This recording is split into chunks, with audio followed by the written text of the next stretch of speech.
Hello everyone, welcome back to our channel. Today we are diving into a topic that's crucial for everyone looking to build a strong financial future. 6 essential financial rules that can truly help you on the path to becoming rich. Now before we start, remember that these rules are like thumb rules. You should treat them as guiding principles and modify them based on your personal situation of finances, family circumstances and location. Don't feel like you have to follow the percentages exactly. A little flexibility is okay. Let's get into the rules. Rule number 1, the car buying rule, that is 24/10 plus 50. First up, we have the car buying rule. Some people call this 24/10 rule, and I have added a 50 to it. This rule applies whether you're buying a new or used car. 20. This means you should make at least 20% down payment on car's cost. So if a car costs 6 lakh rupees, you should pay at least 1.2 lakh rupees as a down payment. This helps develop your saving habit, especially since 100% EMI options are available now. 4. If you are taking a loan for a car, the EMI duration should be a maximum of 4 years. 10. Your monthly car loan EMI should not exceed 10% of your monthly income. Now, that involves a little bit of math. The 50 makes it simpler. 50. This rule says that the cost of the car you buy should be a maximum of 50% of your annual household income. Let's use the example from the source. Let's see. Rishabh earns 1 lakh rupees monthly, making this annual income 12 lakhs. According to this rule, what my friends say, I'm acting him as a resource. So what he told me, I can say that the maximum car he should buy is worth 6 lakh rupees, that is 50% of 12 lakh. If he follows this 50% rule, the other tend to fall into place very well. Now for a 6 lakh car, a 20% down payment is 1.2 lakhs. The remaining 4.8 lakh financed over 4 years at a typical 9% interest rate results in a monthly EMI of around 9,000 rupees, which is well within his 10% monthly income limit. That is 10% of 1 lakh is 10,000 rupees. A small version like 12% instead of 10% is acceptable. Now let us come to rule number 2, the house buying rule, that is 3/20/30/40. Next, the house buying rule, that is, while some financial influencers suggest renting, buying a home is often an emotional decision for a family, this rule helps ensure that emotional decision is made with financial discipline. The numbers are 3/20, 30 and 40. 3. The value of your house you look at should not be more than 3 times your annual household income. Using Rishabh's example again, 12 lakhs annual income, he shouldn't ideally look at a house more expensive than 36 lakhs, that is 12 into 3. However, the source suggests, for example, what my friend told me, flexibility here potentially up to 3 to 5 times your annual income, especially if you can get a home loan at a lower interest rate like 9 to 9.5%. If interest rates are high, that is 12 to 14%, stay closer to the 3 times multiple. Now comes 20. If you take a home loan, the tenure or duration should not be more than 20 years. 30. The monthly EMI amount of your home loan should not exceed 30% of your monthly income. Less is better, but 30% is the maximum. For Rishabh, 1 lakh monthly income, his EMI shouldn't be more than 30,000 rupees. Now comes 40. You should make at least 40% down payment on the house value from your savings. You should only take a loan for the remaining 60%. Following these rules, especially 20, 30, 40, allows Rishabh to potentially buy a house worth around 50 to 55 lakhs, even if the initial 3 times rule suggested 36 lakhs. Now, I would suggest that the first number, that is 3 times the annual income, is where you can have some flexibility based on the loan rates and other factors.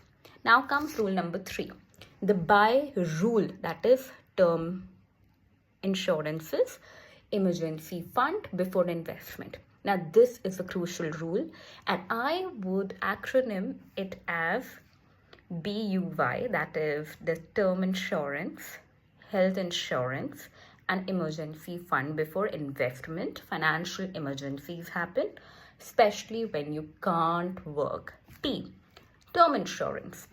The biggest emergency is not being in this world anymore. That's why getting term insurance should be the first thing you should do when you are just starting to earn. How much cover? A minimum of 10 to 15% times your annual income. For Rishabh, 12 lakhs annual income, that's 1.2 crore to 1.8 crore rupees. Your term insurance should also cover any large loans you have, like a home loan. Banks often require additional insurance for the loan amounts anyway. Getting term insurance early means lower premium. If your income has increased and your current covered is insufficient, you can get an additional policy. Now, I would recommend you Policy Bazaar for comparing the plans and getting the support. Next important thing is health insurance. What if you are alive but you can't work due to illness or an accident? Who pays the hospital bills when your income stops? Now, this is where health insurance comes into play. Good health insurance is essential because many people in India are said to be just one illness or hospitalization away from falling below the poverty line. Then comes E, that is the emergency fund. After sorting out term insurance, like the health insurance, build an emergency fund. Many people jump straight into stocks or mutual funds, but this is a mistake. Your emergency fund should not be too much, but it should be sufficient to at least meet your emergency demands. Your emergency fund should be up to 6 months of your expenses. Now, this fund covers your living costs if you lose your job or can't work, even if your hospital bills are covered by health insurance. Now, it provides a safety net. So, the correct order is term insurance, then health insurance, then emergency fund, and then planning for the things like retirement and starting to invest. Then comes rule number 4, that is the rule of 72. This is also called as 1 becomes 2 rule because it tells you how long it takes for your investment to double. Now, it's a very simple rule. Divide 72 by your annual rate of return.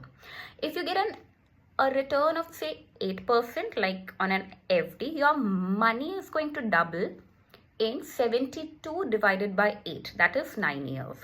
If you can get a 12% return, it doubles in 72 by 12, that's 6 years. With a typical stock market growth rate of around 15%, your money should double in just 5 years. That is 72 by 15, that's 2 years. That's 5 years, or 2 times, or double. Now, these rules help you to quickly estimate the doubling time for your investments. Now comes rule number 5, asset allocation thumb rule, that is 100 age. Again, this is a thumb rule and a guiding principle. It suggests that the percentage of your portfolio you should be keeping in equities is 100 minus your current age. So the remaining percentage you should be in the safer assets like debt, government bonds, or fixed deposits. So if you are 25 years old, you can have 100 minus 25, that is 75% of your portfolio in equities. If you're 35 old, it would be 100 minus 35, which is 65% in equities. Remember, you can modify this based on your situations, liabilities, and risks tolerance. Here, why I would like to give you a bonus rule, that is the two bonus rules that I would to give here. First one is total EMI rule, that is 36%. Now this rule states that the total of your all your monthly EMIs, that is your car loans, home loans, your personal loans, etc., should not exceed 36% of your monthly income, while the individual rules suggest 10% for car and 30% for home. This rule gives you an overall limit. Now, if you're totally EMI for over 36%, you might be in a financially unstable position if you don't have the financial that much of support from your family or your from your parents, or a generational wealth has not been accumulated till now. Then comes credit card rule, that is 30-100. If you use a credit card, this rule is important. For your credit score, first comes 30. Don't use more than 30% of your credit card limit. If your limit is 1 lakh rupee, ideally don't use more than 30,000 rupees. This helps you to maintain a good credit score. And then comes 100. Always pay the full outstanding amount every month. Don't roll over or make partial payments. Credit card interests are very high. Then comes rule number 6, the budgeting rule, that's 50-30-20.